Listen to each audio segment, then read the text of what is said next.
চট্টগ্রাম বিমানবন্দরে কর্মচারী ওসমান শিকদার খুনের ঘটনায় বেরিয়ে আসছে চাঞ্চল্যকর সব তথ্য। আইনশৃঙ্খলা বাহিনীর দাবি, নিহত ওসমান চোরাচালান চক্রের সদস্য। ৩৭,০০০ সৌদি রিয়াল লোপাট নিয়ে তার সাথে বিরোধ হয় এক হুন্ডি ব্যবসায়ীর, যার জেরে হত্যার শিকার তিনি।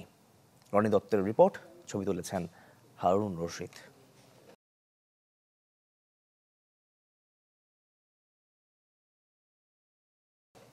পতেঙ্গা আউটার রিং রোডে গেল বৃহস্পতিবার উদ্ধার হয় চট্টগ্রাম বিমানবন্দরের অফিস সহকারী ওসমান শিকদারের মরদেহ, যার মাথা ও শরীরের বিভিন্ন স্থানে ছিল আঘাতের চিহ্ন।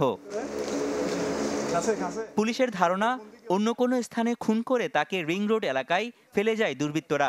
তবে স্বজনদের দাবি, ওই দিন রাতে সিভিল এভিয়েশনের আবাসিক এলাকায় চৈতালি ভবনে ছিল ওসমান। একটি ক্লোজ সার্কিট ক্যামেরার ভিডিও ফুটেজে দেখা যায়, গেল 12 ডিসেম্বর রাত 2:15টার দিকে একটি প্রাইভেট কার বের হয় আবাসিক এলাকা থেকে।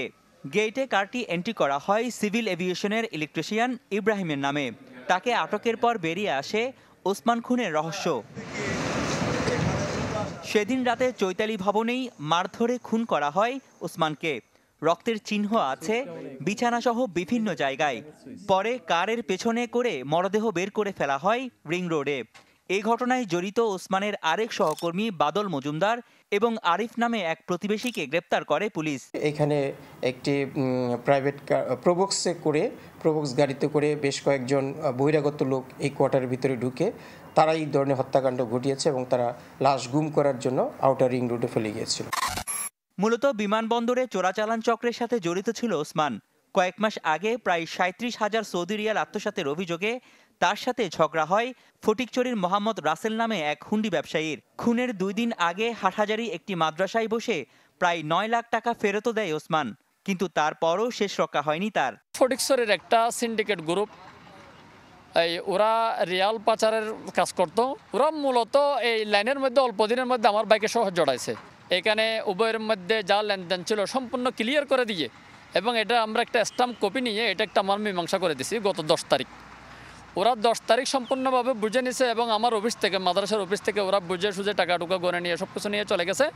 এই 2 দিনের মাথায় টাকা টুকা সব কিছু বুঝে নেওয়ার 2 দিনের মাথায় ওরা পরিকল্পিতভাবে আমার বাইকে, আমার বাইয়ের কটেজের মধ্যে এয়ারপোর্টের ভিতর নিরাপত্তা ব্যবস্থার ভিতরে আমার বাইকে ওরা হত্যা করে ফেলছে। বিমানবন্দর কর্তৃপক্ষের দাবি, চোরাচালানে জড়িত থাকার অভিযোগে ওসমান সহ বেশ কয়েকজনের বিরুদ্ধে ব্যবস্থা গ্রহণের প্রক্রিয়া চলছিল, কিন্তু এর মধ্যেই ঘটে এই খুনের ঘটনা। এই ধরনের কাজগুলোতে যারা সংশ্লিষ্ট ছিল এদেরকে বিভিন্ন টার্মিনাল ভবন থেকে অন্য কোথাও স্থানান্তর করা, প্লাস এই বিমানবন্দর থেকে তাদেরকে বদলি করার জন্য অলরেডি আমরা আমাদের সদর দপ্তরকে অবহিত করেছি, চিঠি লিখেছি। এখন এই প্রক্রিয়াটা আসলে সম্পন্ন হতে আপনি জানেন একটু সময়ের প্রয়োজন হয়। এখন ওই সময়ের আগে মূলত এরকম একটি অনাকাঙ্ক্ষিত ঘটনা ঘটে যায়। এই ঘটনায় 5 সদস্যের একটি তদন্ত কমিটি গঠন করে বিমানবন্দর কর্তৃপক্ষ। গ্রেপ্তার হয়েছে 3 জন, এর মধ্যে একজন দায় স্বীকার করেছে আদালতে।